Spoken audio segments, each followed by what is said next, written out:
Hi friends, ನಮಸ್ತೆ ಎಲ್ರಿಗೂ. ನಾನು ನಿಮ್ಮ ಸಿಂಚು.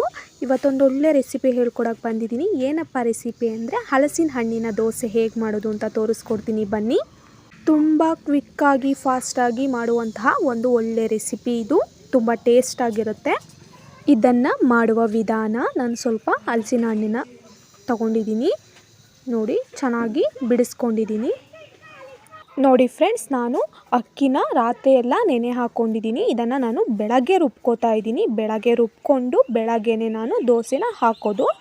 ನಾನು ರಾತ್ರಿನೇ ರುಬ್ಬಿ ಇಟ್ಕೊಂಡಿಲ್ಲ. ಅದ್ರ ಜೊತೆ ಸ್ವಲ್ಪ ಏಲಕ್ಕಿ ಕೂಡ ಮಿಕ್ಸ್ ಮಾಡ್ಕೊಂಡಿದ್ದೀನಿ, ಏಕೆಂದರೆ ಪರಿಮಳ ಬರಲಿ ಅಂತ. ಅಕ್ಕಿ, ಏಲಕ್ಕಿ, ಸ್ವಲ್ಪ ಬೆಲ್ಲನ ಆ್ಯಡ್ ಮಾಡ್ಕೋತಾ ಇದ್ದೀನಿ. ಏನಕ್ಕೆ ಬೆಲ್ಲನ ಆ್ಯಡ್ ಮಾಡ್ಕೋತಾ ಇದ್ದೀನಿ ಅಂತ ಅಂದರೆ, ನಾನು ಸ್ವಲ್ಪ ತುಂಬ ಸಿಹಿ ಬರಲಿ, ಯಾಕೆಂದರೆ ಹಲಸಿನ ಹಣ್ಣು ಅಷ್ಟು ಸಿಹಿ ಬರಲ್ಲ. ಅದರಿಂದ ನಾನು ಅದನ್ನು ಆ್ಯಡ್ ಮಾಡ್ಕೋತಾ ಇದ್ದೀನಿ.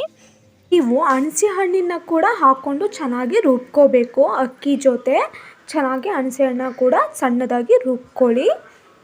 ನೋಡಿ, ಸ್ವಲ್ಪ ಹಿಟ್ಟು ಗಟ್ಟಿಯಾಗಿರುತ್ತೆ. ಅದಕ್ಕೆ ಒಂದು ಸ್ವಲ್ಪ ನೀರು ಹಾಕ್ಕೊಂಡು ಚೆನ್ನಾಗಿ ಮಿಕ್ಸ್ ಮಾಡ್ಕೊಳ್ಳಿ.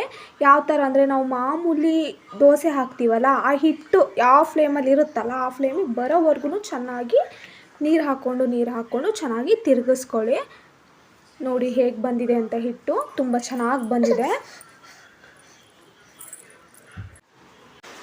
ನೋಡಿ, ಒಂದು ತವಾನ ಇಟ್ಕೊಂಡು ನಾನು ದೋಸೆನ ಹಾಕೋತಾ ಇದ್ದೀನಿ. ಎಷ್ಟು ಚೆನ್ನಾಗಿ ಬರ್ತಾ ಇದೆ ಅಂತ. ಈಗ ಹಲಸಿನ ಹಣ್ಣಿನ ಕಾಲ ಆಗಿರೋದ್ರಿಂದ ನಾನೊಂದು ಒಳ್ಳೆ ರೆಸಿಪಿ ಹೇಳ್ಕೊಡೋಣ ಅಂತ ಈ ರೆಸಿಪಿನ ಮಾಡ್ತಿದ್ದೀನಿ ಅಷ್ಟೇ. ತುಂಬ ಟೇಸ್ಟ್ ಬರುತ್ತೆ. ಇದಕ್ಕೆ ಯಾವ ಥರ ಚಟ್ನಿ ಕೂಡ ಅವಶ್ಯಕತೆ ಇಲ್ಲ. ನೋಡಿ, ನಾನು ಸೈಡಿಗೆ ಸ್ವಲ್ಪ ಎಣ್ಣೆನ ಹಾಕೋತಾ ಇದ್ದೀನಿ. ಸ್ವಲ್ಪ ಜಾಸ್ತಿ ಎಣ್ಣೆ ಹಾಕ್ಕೊಳ್ಳಿ, ಯಾಕೆಂದರೆ ಜಾಸ್ತಿ ಎಣ್ಣೆ ಹಾಕ್ಕೊಂಡಿದ್ದಷ್ಟು ಟೇಸ್ಟ್ ಜಾಸ್ತಿ ಚೆನ್ನಾಗಿ ಬರುತ್ತೆ. ಒಂಥರ ಏಲಕ್ಕಿ ಹಾಕಿರೋದ್ರಿಂದ ಆ ಪರಿಮಳ ಎಲ್ಲ ಚೆನ್ನಾಗಿ ಬರುತ್ತೆ. ಇವಾಗ ಮುಚ್ಚುತ್ತಾ ಇದ್ದೀನಿ. ನೋಡಿ, ಈ ಮಳೆ ವೆದರ್ಗೆ ಇದೆಷ್ಟು ಚೆನ್ನಾಗಿರುತ್ತೆ ದೋಸೆ ಅಂದರೆ. ಈ ಸ್ನ್ಯಾಕ್ಸಿಗೆಲ್ಲ ಯೂಸ್ ಮಾಡ್ಬೋದು, ತುಂಬ ಚೆನ್ನಾಗಿ ಯೂಸ್ ಮಾಡ್ಬೋದು. ಇದನ್ನು ಸ್ನ್ಯಾಕ್ಸ್ ಟೈಮಲ್ಲೆಲ್ಲ ತುಂಬ ಚೆನ್ನಾಗಿ ತಿನ್ಬೋದು. ಮಕ್ಕಳಿಗಂತೂ ತುಂಬಾ ಇಷ್ಟ ಆಗುತ್ತೆ. ಮನೇಲಿ ಒಂದ್ಸಲ ಟ್ರೈ ಮಾಡಿ ನೋಡಿ. ಈ ರೆಸಿಪಿ ನಿಮಗೆ ಇಷ್ಟ ಆದರೆ ಲೈಕ್ ಮಾಡಿ, ಶೇರ್ ಮಾಡಿ, ಸಬ್ಸ್ಕ್ರೈಬ್ ಮಾಡೋದನ್ನ ಮರಿಬೇಡಿ. ಅಲ್ಲಿ ಕಾಣಿಸ್ತಿರೋಂತಹ ಬೆಲ್ ಐಕನ್ನ ಕ್ಲಿಕ್ ಮಾಡಿ. ನಾನು ಹಾಕುವಂತಹ ಒಂದು ಒಳ್ಳೊಳ್ಳೆ ರೆಸಿಪಿ ನಿಮಗೆ ಫಸ್ಟು ನೋಟಿಫಿಕೇಷನ್ ನಿಮಗೆ